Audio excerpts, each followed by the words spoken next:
আসসালামু আলাইকুম। Welcome to our new blog. কেমন আছেন সবাই?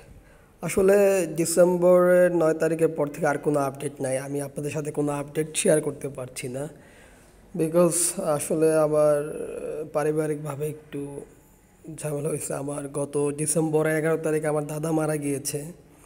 ওদিন রাতে আমার ছোটো বোনের শ্বশুর মারা গিয়েছিল। তো গ্রামে গিয়েছিলাম, তারপর আসলাম, পারিবারিক একটা বিয়ের অনুষ্ঠান শেষ করলাম। তারপর আর কি অনেকদিন যাবৎ পাখিগুলোর কোনো আপডেট আসলে আমি দিতে পারছি না। যদিও এই ভিডিওটা তারও 9 তারিখ 10 তারিখ ওই সময় করা ছিল আর কি। ওই ভিডিওটাই অ্যাকচুয়ালি আপনার সাথে আপডেট করে আমি অ্যাকচুয়ালি আমার প্রবলেমগুলো জানানোর জন্যই আসছিলাম। এই আসলে পাখি আমি যেখানেই থাকি আমার পাখিগুলোর যত্ন কেয়ার আসলে সবই করা হয়েছে। গ্রামে ছিলাম আর বিয়ের প্রোগ্রামে ছিলাম, সব কিছু নিয়েই দৌড়াদৌড়ি একটা দৌড়ঝাঁপের মধ্যে ছিলাম। তারপর আমার ফ্যামিলির সবাই খুব সবার আমার দাদা মারা গিয়েছিল, তো সবাই বুঝতেই পারছেন কি ঝামেলার মধ্যে ছিলাম।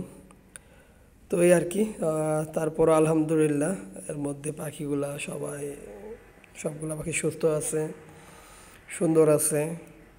যদিও ভিডিওটা মোটামুটি 15 দিন আগে করা।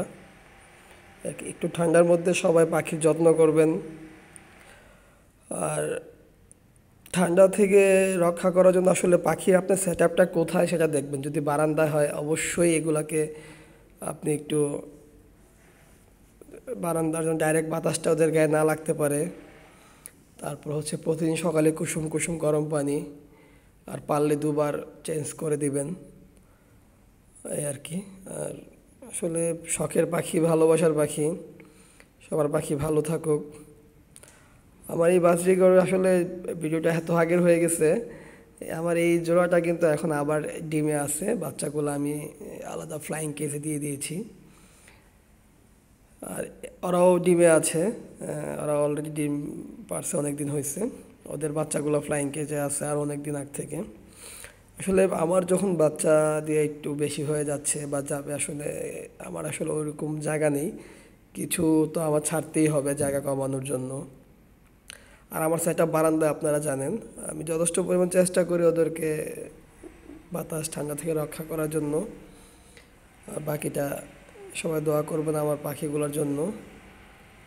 আর তখন যখন ভিডিওটা করেছিলাম আমার ডায়মন্ড ডাবগুলো ছিল।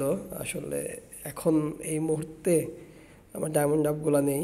আসলে ওদের যত্ন বা খাবার দাবার একটু জায়গা ছোট হয়ে যায়, এই জন্য আমি এগুলো আসলে দিয়ে দেওয়া হয়েছে।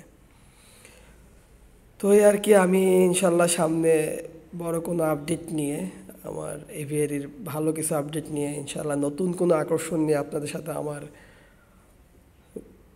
এভিয়ারির আপডেট শেয়ার করব। সেই পর্যন্ত সবাই ভালো থাকবেন, সুস্থ থাকবেন। আমার আমার চ্যানেলের পাশে থাকবেন, আমার পেজের পাশে থাকবেন, আমার পাখিগুলোর জন্য দোয়া করবেন। আসসালামু আলাইকুম।